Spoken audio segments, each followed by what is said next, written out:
everybody.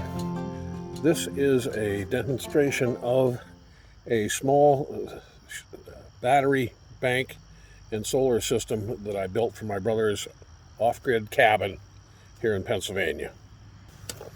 It starts off with two UPB 12100 100 amp hour AGM batteries, and there is the Bayite shunt and the Bayite meter and a little 12 volt distribution panel with fuses and the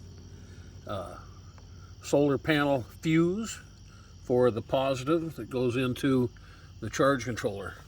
I originally had an EP Ever charge controller on this, not this Victron. I bought this Victron for my truck system. And of course up here you have a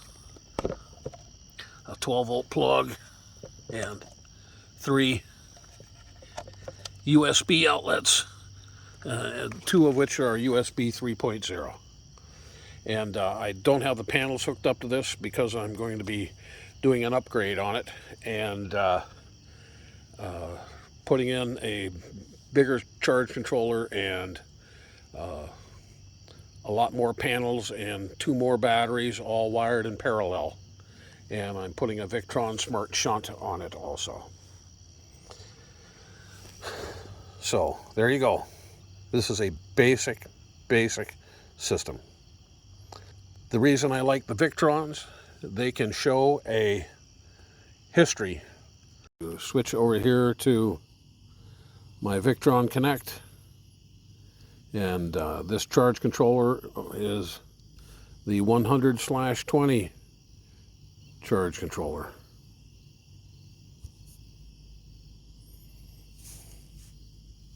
So I took the panels off of this this afternoon about 1:30 or so, and it's 8 o'clock now, and the battery's still at 12.8. I've got my phone currently plugged into it charging because I haven't disconnected the battery from the distribution system. I've only removed the solar panels.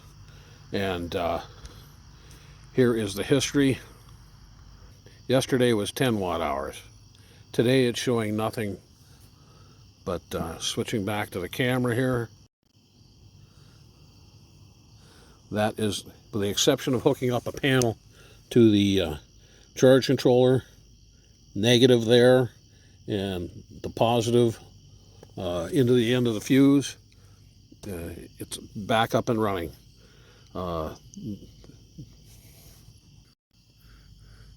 This basically ran since last September in my brother's cabin. So, and it's still holding 12.8 when you look at, see the minimum voltage down at the bottom of the screen here, where I just touched here, 12.92, 12.93, 12.94. That means that after this thing got done charging at 14.2, 14.3 in the absorption mode,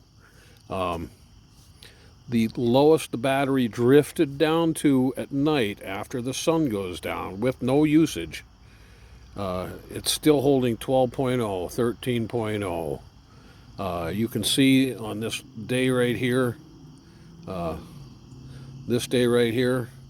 they used 450 watt hours, which is 30 odd amp hours out of two 100 amp hour batteries. And the battery only went down to during use, and I can tell you they used it, they ran a little tiny cheap inverter, not a pure sine wave. They ran a little tiny inverter, 750 watt, to run a CPAP overnight this night when and they ran lights and charged phones and other things. So that's what the usage is. But you can tell if your battery is doing good, if your system is doing well, if that lowest minimum voltage on your batteries is basically at 100% the entire time, 12.97. Yes, that may not be good for it, but it's an off-grid cabin and we're not there all the time. So Let me switch back to the camera, and there I am. So that is, oh, I gotta get the Straub logo on there. It's the local beer. That is a little brief video of a very minimal, basic system. It's got 100 usable amp hours of the two 100 amp hour batteries. It's got a controller to charge how much power it's used, but there is no inverter unless you, that little 750 watt inverter they hooked up to it, they just hooked it onto the battery posts with alligator clips. They didn't plug it in. And my upgrade is going to include two more batteries, a heavier charge controller, 6 100 watt panels, and a 3000 watt inverter. So there you go. Give it a thumbs up if you like the video, and bugs. If you like the video, and subscribe if you'd like. I'm not out for money. I'm not looking for monetization ever. And that's the deal. So quick blast of my A-liner there. Solar panels on top of it. And my truck, there is 2 solar panels that are on the ground there that are destined for this system. And 2 solar panels are on the roof of the truck that were my original first 2 hard solar panels. So, Auf Wiedersehen.